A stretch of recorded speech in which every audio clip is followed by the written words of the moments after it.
fellow guitarists. That was a course of the blues in the key of G, and kind of a basic chord pattern, which most of you already know. And to start this tape, I thought I'd play a couple of courses of the blues. Actually, it was 3 courses, I think. If you notice, I played a little intro. And in the course of my seminars and clinics, for the lack of a better word, clinics, I feel like I'm a doctor or something. I notice a lot of young guitarists that are very good players, but don't seem to know some of the basic procedures in playing with a group, or playing professionally, or playing before an audience. And one of the things is like learning to take and knowing how to take an intro, or taking an intro. I took a little intro on that blues just to show you that you should know how to take an intro on a tune, or have some, and it's not necessarily a chordal intro. It can be any kind. It can be single lines, it can be chords, combination, it can be that happened to be, I think, a 6-bar intro. It can be a 4-bar. Generally it's a 4-bar or 8-bar intro. And also one of the other things that the players don't seem to do strong enough, that I noticed, is that ending a tune, like kind of jamming the last 8 bars or last 4 bars out, knowing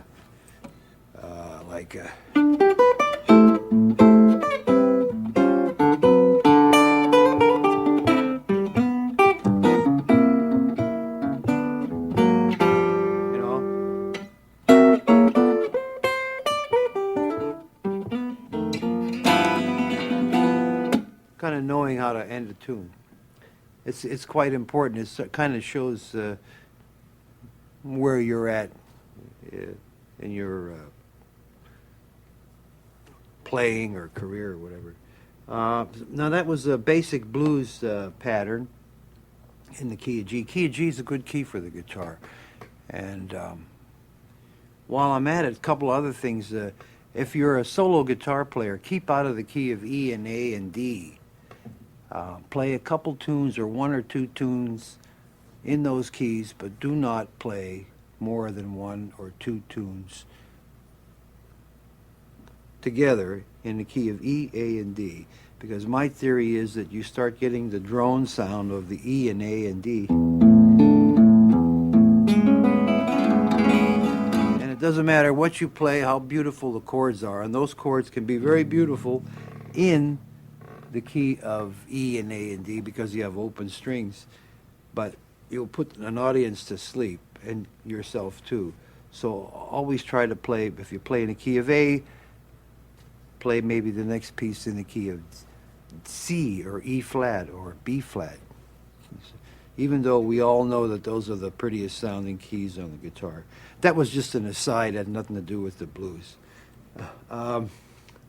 So anyway, I'm going to talk today a little bit about chord patterns and blues, and I'm using the blues as a format, and this is sort of off the top of my head, and what to do with a blues chord pattern, or what I would do with a blues chord pattern. So basically, I think we all know the 3 chords that go into the blues. In the key of G, I'll play maybe a 12 bars to show you the basic pattern. So here we go.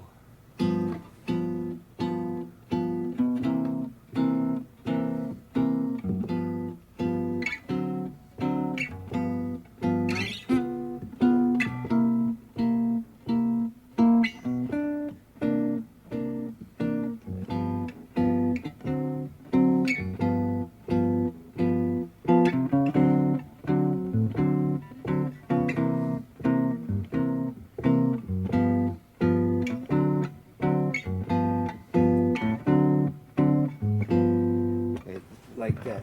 Now, when I have a 1 chord, you can always use the 5 chord, so. You can always interchange the 1 chord with the 5 chord, and that gives you some motion. But so basically you have G, C7th, which is a change that you necessarily don't have to use, but I do, and most of the, let's say, big city blues players have this kind of a pattern. The C7, lots of times you go.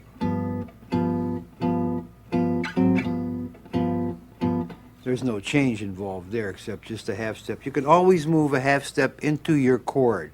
You can always play half step above the chord that you're playing. If it's G, you can always move A flat into G, which, by the way, A flat is the flat 5 of G, or the flat 5 of D, rather, and D, 7th, is the 5 of G. So, see the same voicing. Anyway, so here's the basic pattern again. G, C7th, G. Here is your 5. Back to your root. C7th. Back to your 1 chord. Here's your 5 chord again. Now is your. Now you can stay on your D7th chord, or you can go back to your C7th, which is done a lot. And then here's your 5 chord again. So that is a basic blues. There's some little variations on those chord changes, but basically it's in the key of G, G, C7th, and D7th. Now, as you become more involved in playing the blues, you start to embellish them a little bit. So you might go like, first of all, those are plain dominant 7th chords, which is a good sound. You don't want to play chords like, it's too thick, too heavy. These are chords that you would use for rhythm section. The great Freddie Green played these kind of voicings. So now you can embellish a chord a little bit by adding 9ths, 13ths, raised 9ths, and not necessarily flat 9s. Flat 9 is not a change that you would want to play in the blues like it's a flat 9 voicing in the blues it's not wrong, but it's not a good sound. It's kind of takes away from the character of the music that you're trying to play when you're talking about blues. The raised 9 is a very good sound for it. So you can embellish your chord by adding 9ths, 13ths, or raised 9ths, and you'll get this kind of a sound.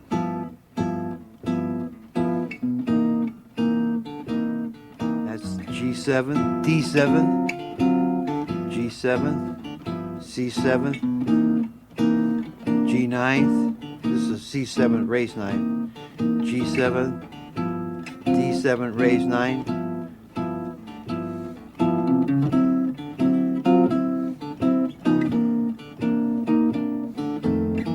That is just moving 3 steps. You can do this too. You can always move, what is the word? Parallel? The up and down. You can always move 3 or 4 frets up and back and forth from the chord to the chord that you're going to. If it's a D9, you can always do. What makes it sound right is if you use embellish your harmonies a little bit. If you use plain, you get sort of a country western sound, but if you use 9ths or raised 9ths, if you add color tones, I call them color tones, to your harmonies, you get a better sound. And it's generally a very good idea to follow suit. If you use a certain form in your voicing on the guitar, to continue to use the same form not to change from, not to make a big change. In other words, if I'm doing this on D7th and I'm going to G, I might as well go. And that is exactly the same form. Only I changed the root.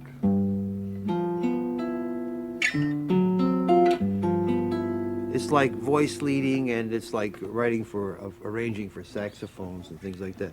It's a good idea to follow suit, to keep the same form, and just move it back and forth. You have better harmonies. Now I'll play 12 bars with some added tones to my chords. In this case, 13ths, 9ths, raised 9ths.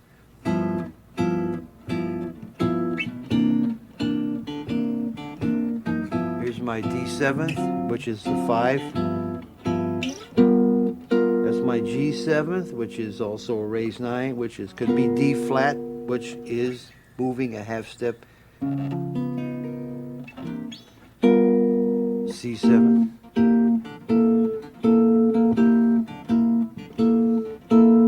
Raised 9th. G7th. D7th, raised 9th. C7th, C9th it is. G. D9th. D7th, raised 9. Now that's really very, very, very basic. All you're doing is playing from G on a G7th, C7th, and a D7th change. And what you're doing is just adding some color tones, raised 9ths and 9ths, but we haven't changed any of the chord pattern. We have kept to the basic chord pattern, which if you're really a beginner would be like...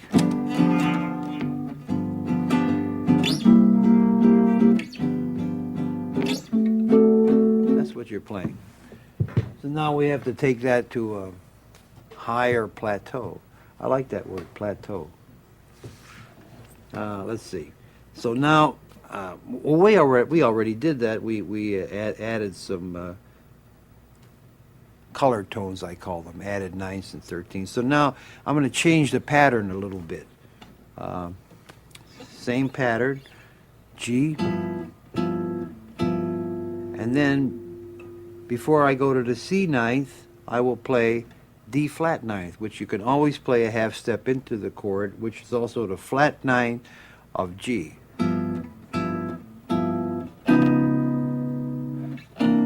Now you're on your C9. So normally you would, if you didn't know, you would go.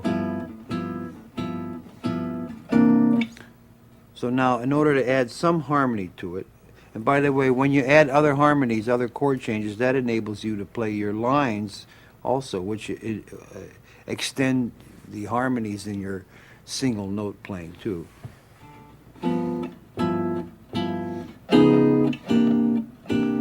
Now I'm going back to G. So what I will do here is play F sharp 7th, because F sharp 7th is a half tone above G. We have this.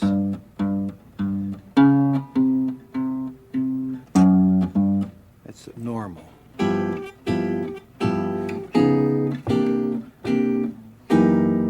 Now this F sharp 7th is F sharp 7th with the 6th or a 13th in it and a flat 9, but it works there because it's the root of G. This G root.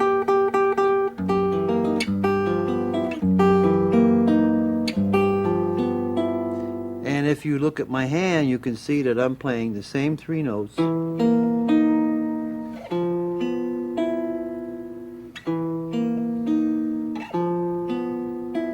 So I have a root here, G.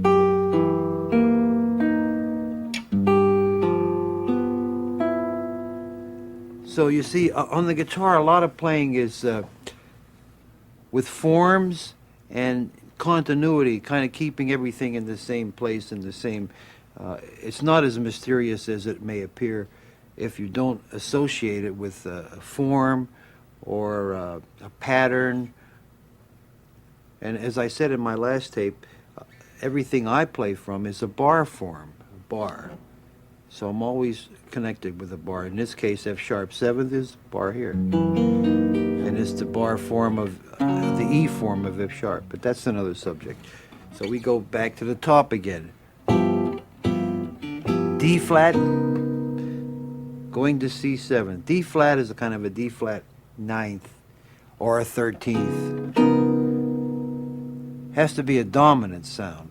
Has to be. It cannot be a major 7th sound. To C 9th, to F sharp 7th with the 6th and the flat 9, which is the root of G. Back. Now we're going to go to D 7th, which is the 5 of G.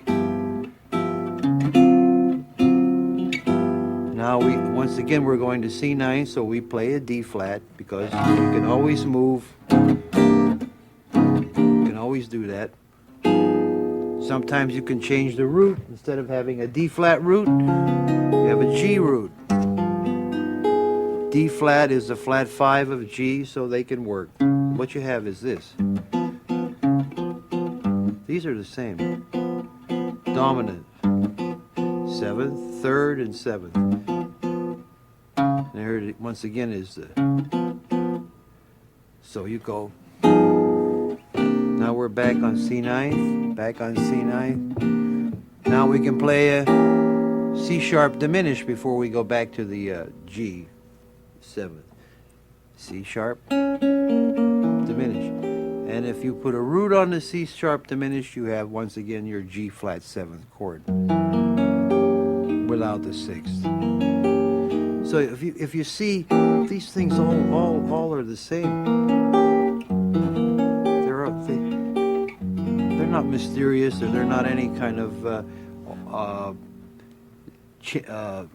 deviation from what basic chord changes are. I mean, they're not like things where most players, if you played them and who have played for a while, would understand and know right away what you're doing. So it's not like something you would have to explain to someone. So these are just basic jazz chord patterns that have gone down through since I guess I don't know when, since Louis Armstrong or before. They're in all kinds of music, not only jazz. And theoretically, it's in every book you could. If you were to examine this theoretically, you would see that it's all correct. So that is now an F sharp 7th or a C sharp diminished. Now we're back to G. Now we're going to a C 7th, to a B 7th, raised 9th, to an E 7th, to an A minor. Now you notice that I keep a certain tone. C 9th, I have a D here. B 7th, I have a D here. I keep a pedal tone. E 7th, I have a D here. A minor, I have a D here. D 7th, I have a D here. G. Now that is a little variation on the blues. So let me see. What I want to do now is repeat the two 12-bar blues patterns for you to give you some idea of the little substitutions or chords that I've added. So in order to place them in perspective, I will first play the basic pattern for you again, so you know kind of where we are and where we're going. So here, I'll do it a little bit brighter. Here's your 5 chord, just to add a little color. I'm adding some more tones.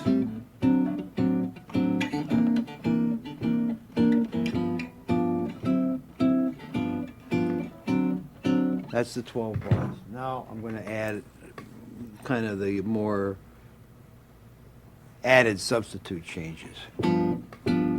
D flat, G flat, D 7th, raised 9th, D minor, 7th, G 7th, C 9th, half step higher, the D flat, diminish, which is also G flat, G seventh, C seventh, B seventh, E seventh, A minor seventh, D seventh, E flat seventh, D seventh, that's one beat, G seventh, D seventh.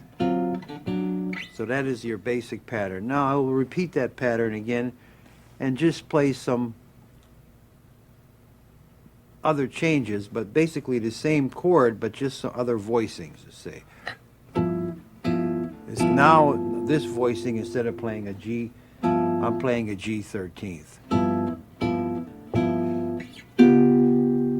D flat 7 flat 5 instead of C ninth, G 7th, D 7th, raise 9, raise 5. Now I'm going to add the, when you have, I know many of you know about the 2-5, the 5 chord that is like D minor to G 7th. So I do that.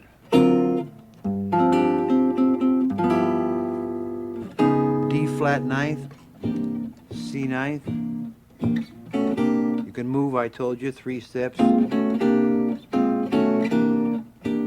Diminish, G 7th, C 9th. This is now B 7, raise 9, raise 5th. This is E 7th, raise 9. Now you can do it here too.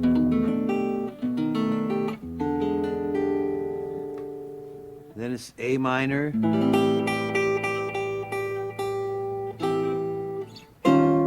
E flat 9th, D 9th, sus, the word's G7, sus. Now I'm going to do a different turnaround. Instead of doing this turnaround, which is basically a 5 chord turnaround, I will do a 2-5, I think it's B minor, E 7th, A minor, D 7th. And then now you're back at the top. So it's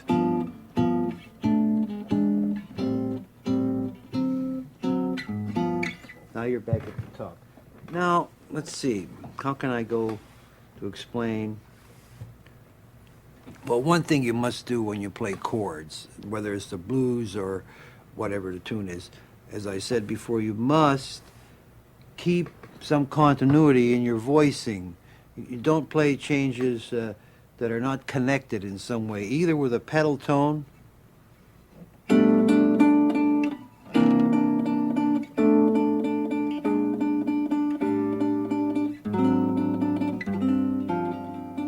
pedal tone in that case, D. This is G, this is D flat, this is C 9th, this is B, augmented, B 7th, raise 9, raise 5, or raise, this is E minor. You see, I always have a pedal tone. So either you keep a pedal tone in your chord, or you keep a voice movement, voice leading. This would be B minor 7th, this would be E 7th, minor, D 7th, G, E 7th, E 7th, A 7th, D 7th, here, G, E 7th, A 7th, D 7th. So I have a voice leading, I have a voice movement, I have a melodic line moving on my chords, and you have to have that, because when you're playing changes, which is a little bit, I'm diverting a little bit from the subject of the blues, but when you're playing chord changes for another soloist, or whether it's a horn player or a piano player or another guitar player, you're not just playing chord changes for this soloist. So you don't think in terms of, well, I have the chords are A, G, F, B, so I just play these chords and wait for my turn to play, which is a lot of guys do. You are actually supposed to be enhancing his playing, feeding him chords, and you're actually supposed to be creating kind of a little melodic chordal movement yourself. I mean, it's not just I'll play these chords and wait until it's my solo. That playing those chord changes is just as rewarding if you're listening to what you play as it is playing a solo with 1,000,000 notes or 3 notes or whatever. Playing the changes, so repeat that, playing the changes is as rewarding if you're listening to what you're doing and moving voices around and trying to make good harmonies just as much as playing a solo, I find, for me. So now in the blues, I'll do the chord pattern that I give, the second one, which is a little bit more sophisticated than the basic ones. It was kind of bebop blues. And I'll play a couple of courses with chord changes, voice leading, and pedal tones. So we start with G. That's a voice leading.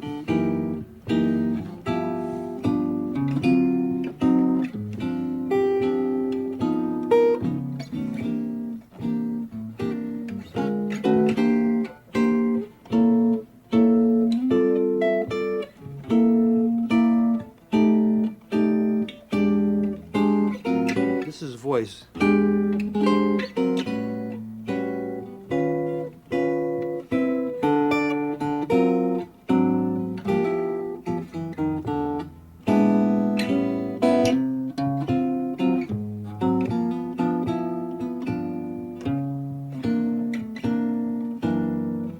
That's F sharp, G, D seventh, all pedal tone.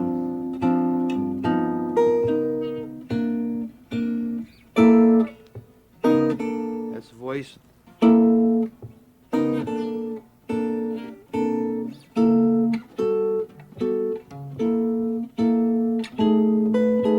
That's C, B7.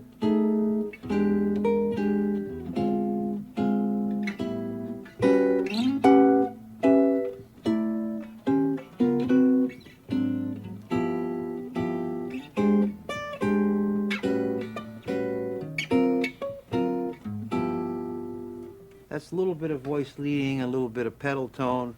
And if you notice, I'm using a lot of the same forms. I call them grips, a lot of the same grips. I'm not playing anything that's like really strange kind of chord changes. They're all bar forms and all basically chords that all guitar players learn and know.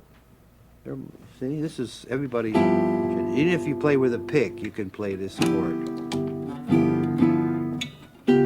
So that's another basic blues pattern.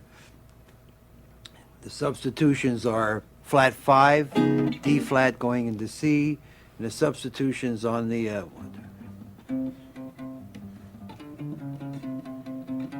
coming out of the whatever bar that is, I can't remember. Instead of staying on the G, you go to C ninth 2 beats, B seventh 2 beats, E seventh 2 beats, and A minor 7. You're just doing a pattern. Here's another pattern. It's almost the same pattern.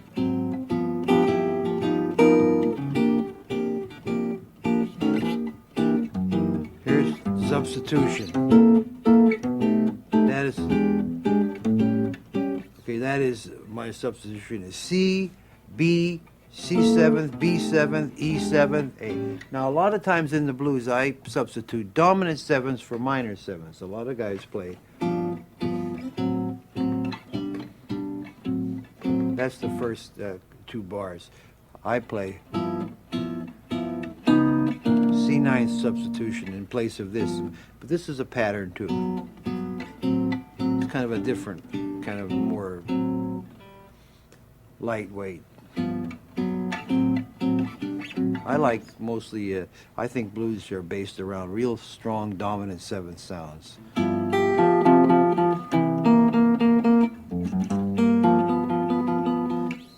Now, so let me give you some examples of the same thing. That's the D flat.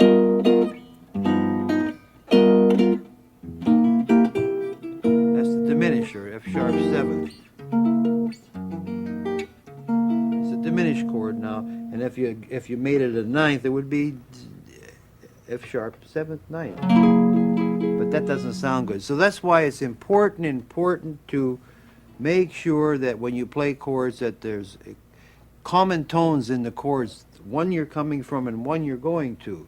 Either you're making a moving voice or you have a pedal tone, which is, so those are 4 chords. C 7th, F sharp, no, there was a D flat, which is a common tone, C7, but it has a common tone of B flat in it, F sharp 7th, which is a common tone, which is F sharp 7th or F sharp diminished, and then G 9th, 7 raised 9th, which has a common tone. So now I can get away with playing these, but if I were to play them this way, let's see.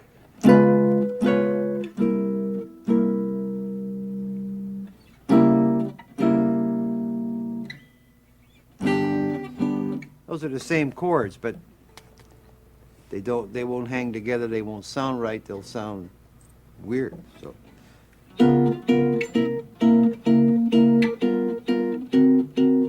okay, here we go. I keep digressing because it's 1, 2, 3, 4.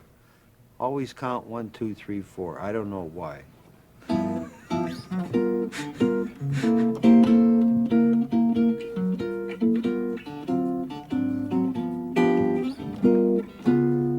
That's C7, F sharp 7. Here comes some patterns. B7. Now there's C, B, same form, E, same form, A. Now I told you I substitute a dominant 7th for a minor 7th. That normally in your books is a minor 7th. B7, E7, which is a flat 5, and A minor, but I substitute.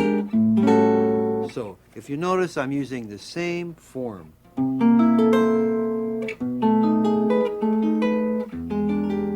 I just changed the root. So you can always move chord changes either chromatically or through a cycle.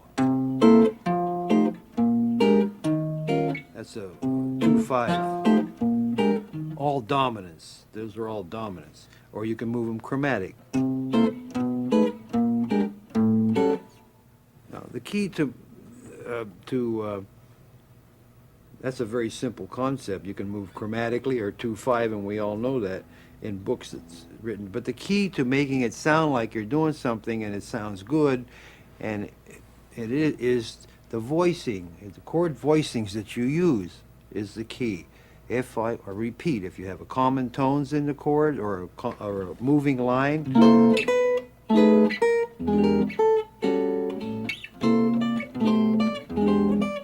that's the same thing.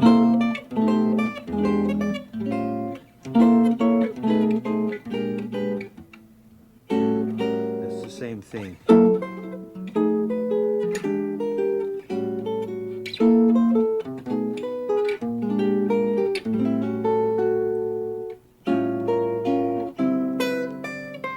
D7th, listen.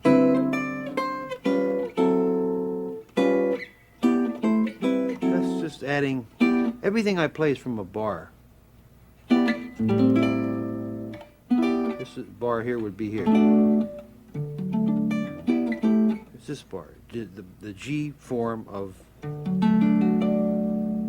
it's the G form. Anyway, that's getting off. So, let me see now, where was, okay, another kind of a blues pattern is one that is, goes like this. 2 5s.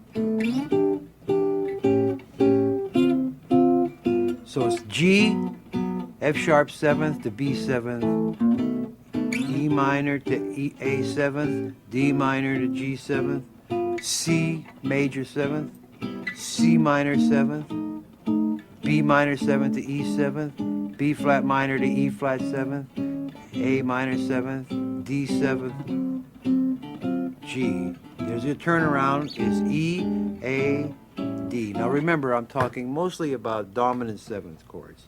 So once again, except for the first chord of this tune, of this pattern, which is kind of another blues pattern, which was back in the 50s and 60s, the bebop days, where they wrote F sharp 7, E minor, A7, 2/5, C major 7th. Then they went to C minor, F7, B flat minor, E flat 7, A flat major 7th. Did I do that? A minor 7th, D7th, G7th, E7th, A minor, D7th. So it came out like this.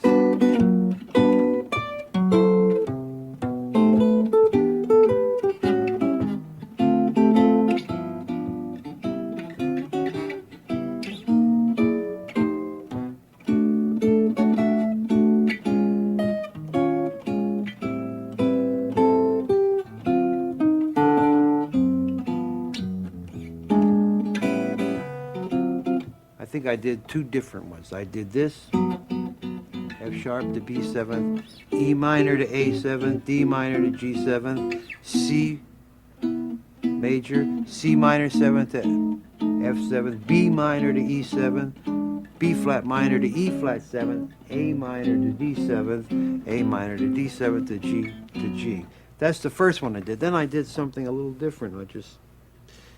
Which you can take a lot of liberties with these kind of chord patterns, you know. In this, for instance, G, F sharp minor, B7, E minor, A7, D minor, G7, C. Now here you can change C minor, F7. Now instead of going to B minor, which is a 2/5 pattern, you can go C minor, F7 to B flat major. You stay there for a bar. And then you go to B flat minor to E flat 9th for a bar. Then you go to A flat major 7th for a bar. And then you're back on A minor 7th, which is where you would be if you played the simple blues, if you played the second set of changes that I told you about, or if you played this third set of changes, which I told you about, you would be, or this fourth set. At this point in the chord pattern, you would be on A minor, D7, exactly where you would be on all the other changes. So, you see, you have to sort of think a little bit and look a little bit at what you're playing. And theoretically, maybe you can figure it out, but I'm sure you could. I don't bother with theory because it confuses me. So here goes.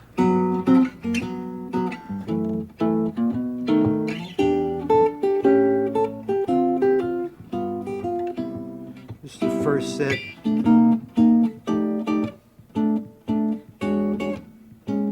Real simple.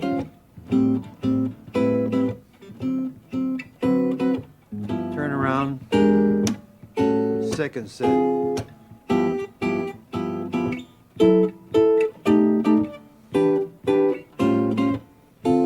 Same chords. C minor, F7, B flat major. By the way, you can go like this. These are things on the guitar that you should know to do.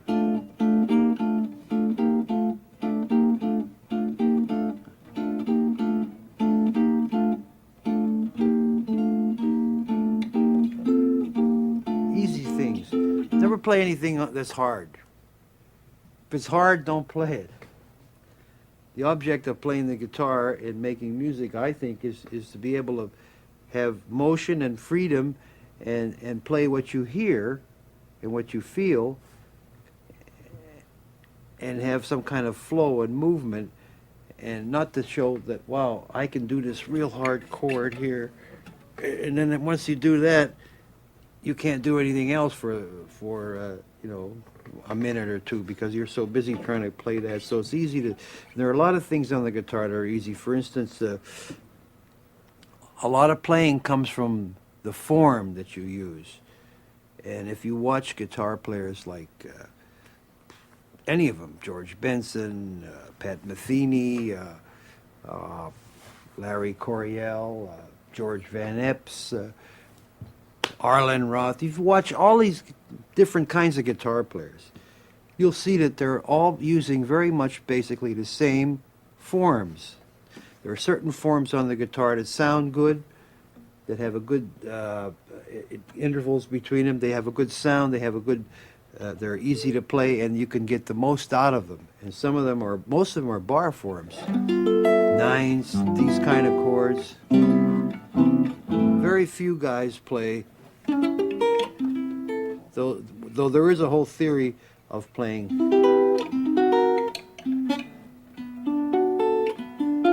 the kind of voicing that is like saxophone voicing, but most of the players use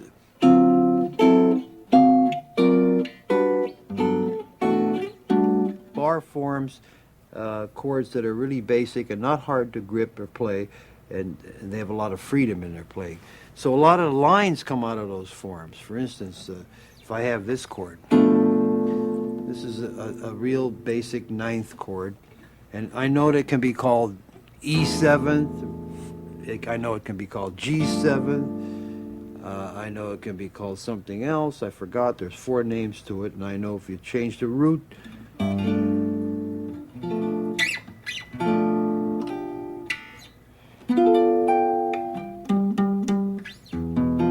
can be called D minor 7th, D minor 6th, E7th raised to the flat 9, G7, something else. But anyway, here's a form. It has a nice sound to it. And you can play lines out of the form without not playing a scale or an arpeggio. You're not playing an arpeggio because there's another way of gripping it, by the way. By the way, don't play any chords with 4 fingers that you can play with 2 or 1. I mean, why tie up? I mean, I like this, but why? In many cases, you don't want to tie up all your fingers. You can't do anything.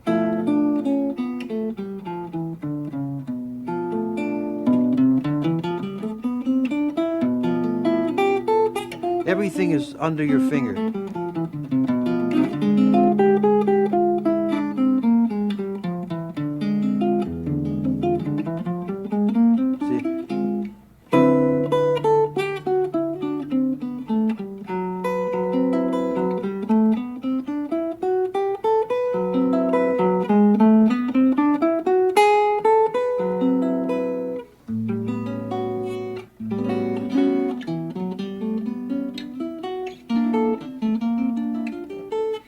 Here, look.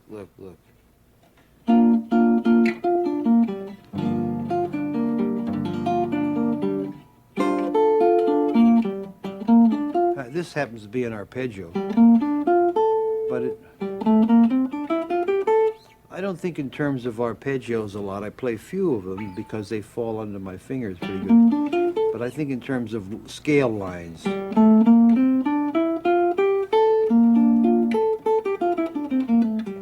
So, here.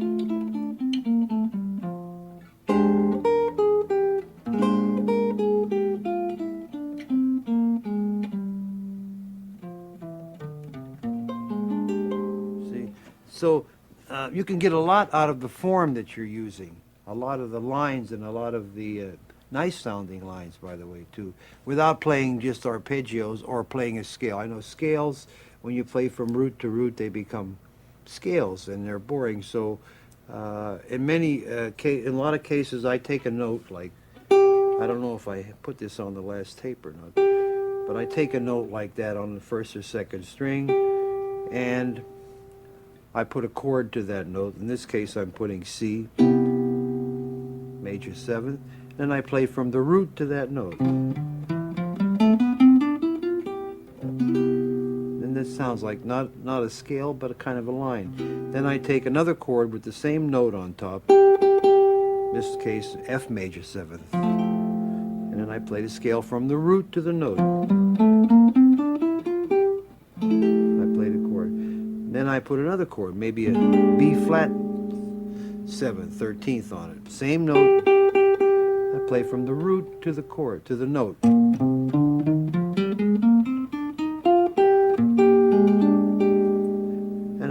I'm getting now kind of lines instead of scales. If I play a raised ninth, E7, from the root,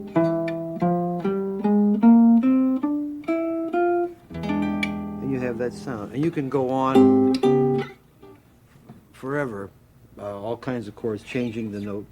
And you start to get kind of a line, sounds of lines, and more than scales, because scales, I know, end up sounding like scales, and you don't know what to do with them. So if you take from a root to an interval, you get one of these things. And you can make these chords majors, dominants, minors, augmenteds, major. Now you'll notice I start always on the root and I end always on the note that I picked, the same tone. That's a little digressing. Some of the things that I try to do in seminars to try to open up, you should open up your ears a little bit. So let me see, we get back to the blues again, blues in G, and I will play now little variations on blues in G. I'll try to slow them up a little bit.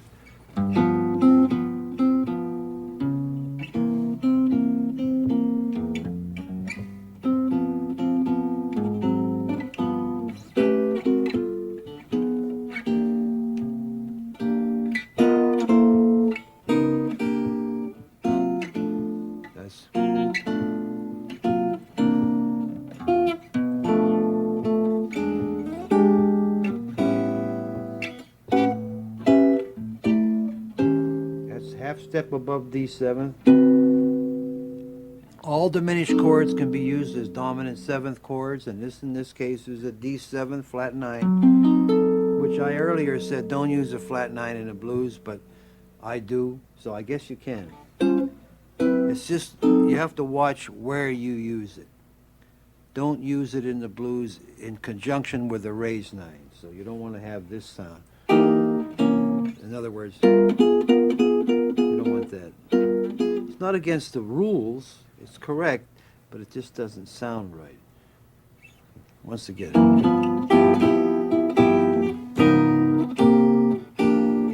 Diminish works.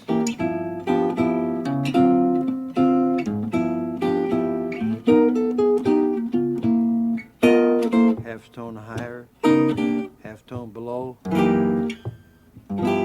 C, B, E, A, dominant, augmented, D ninth, flat 5 of G, turn around. Chromatic changes, raised ninth, C seventh raised ninth, flat 9. Here comes the run.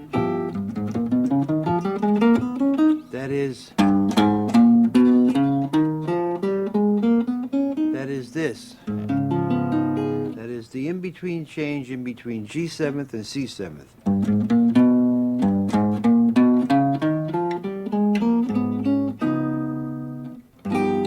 Here it is on the top string.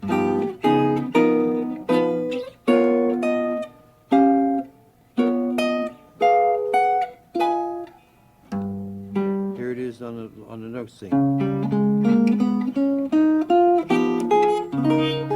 That's in between G7th and C, going to C. Here we are and back. Diminish.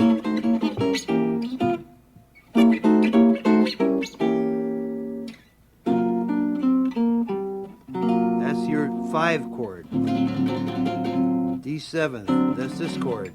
That is the 5 chord, even though you may look at it and call it other things, A flat, but it's the 5 chord. If you had low D, whoa, just diminish.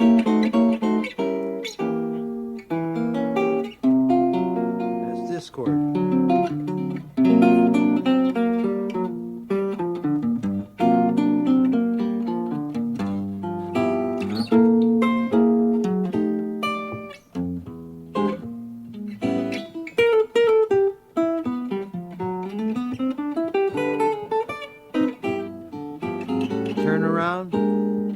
it's your E. Only now I'm playing a B flat root, but it's your E seventh turnaround with a B flat root. Here is the E, A seventh, D seventh, which is an A flat, flat 5 of D.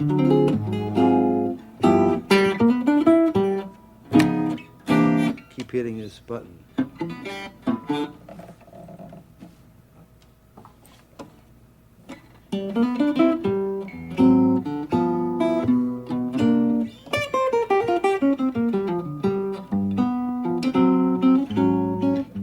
That is this business. Everybody has that in the book. But I play it this way. G, A minor. Now instead of going to B flat minor, to B minor, or a lot of you players go like this. Diminish. Some players go. I go back. That's A flat suspension. Because I'm just doing this. I'm doing.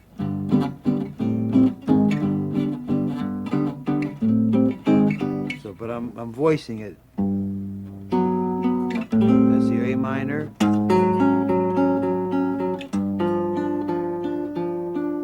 So, there's a voice. There's another voice back. So this voice is going. This one is going. So it's.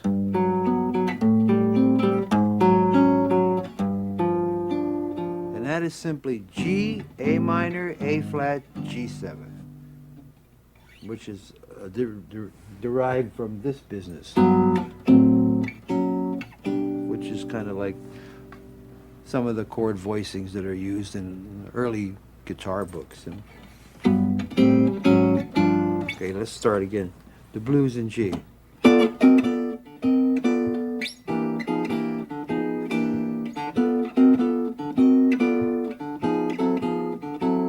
What's that? It's nothing. It's just G7 moving up to A flat. C7 moving up to D flat. Back to G7. Then D flat moving up to D. And why? Because the next change is C7. So.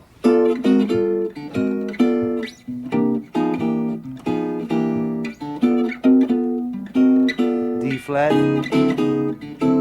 Now.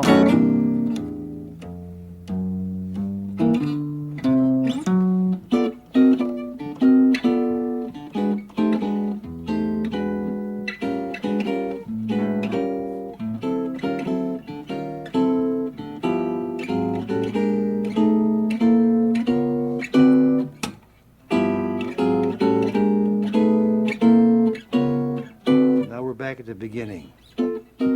So you see, by using little forms, common forms that are all guitar players know, and using your ears and keeping some kind of a motif, some musical idea, you can play a lot of things that are very musical in a sense that they are, and not hard to do.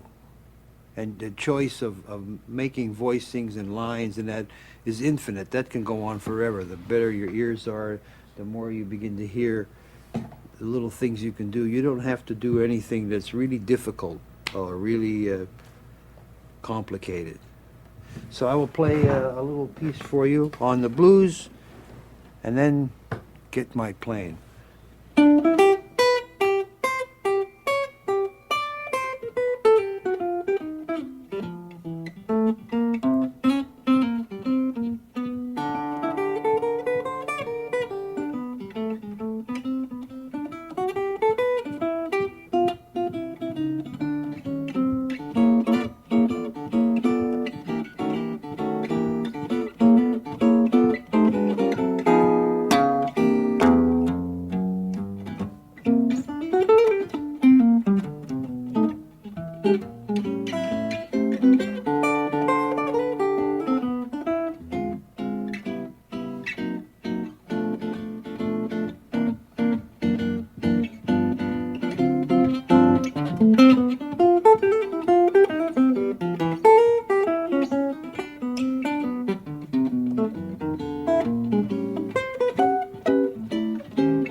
I like that.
Hi, I'm Woody Mann, and welcome to Hot Licks, the Blue Side of Jazz with Joe Pass. This enhanced DVD was originally released in VHS format in 1992. The updated DVD edition includes a special features section with slow motion exercises, a selected discography, Joe's bio, a suggested listening list, and a chord dictionary section called the Chord Corner. On the Blue Side of Jazz, Pass demystifies the art of jazz guitar in a practical, non-theoretical way and shows you how melodic and chordal movement can make the art of playing rhythm as rewarding as playing solo. He takes a blues in G, then he builds on it, then he deconstructs it, so you can see all the mechanics. He starts out with a very basic version of the progression, then he adds color tones, bass lines, chord sequences, pedal tones, and chord substitutions. He shows you everything from intros to accompaniment pointers, bebop blues, and endings. Joe does assume that you have at least a little bit of knowledge of chords and moves fairly quickly through some of the material. So if you find it difficult to keep up with the changes, try playing along with the slow motion section. This allows you to loop all the exercises at half speed, but the audio is restored to standard pitch. And if you have any trouble with Pass's chord fingerings, refer to the chord corner section. Here, this lets you hear each chord while seeing a photograph of the position along with the chord diagram. Once you get the basic chord vocabulary down, you should be ready to move along with Pass as he embellishes the blues. The Blue Side of Jazz was made as a follow-up to Joe Pass's first Hot Licks title, Solo Jazz Guitar. These two classic videos provide insight into the legendary musician who has played for some of the greatest band leaders of the 20th century. Leaders including Dizzy Gillespie, Count Basie, Duke Ellington, Ella Fitzgerald, Oscar Peterson, and Benny Goodman. For more on Joe's playing, try Solo Jazz Guitar, which covers Pass's approach to chord melody and improvisation. But meanwhile, good luck with Joe Pass on the Blue Side of Jazz.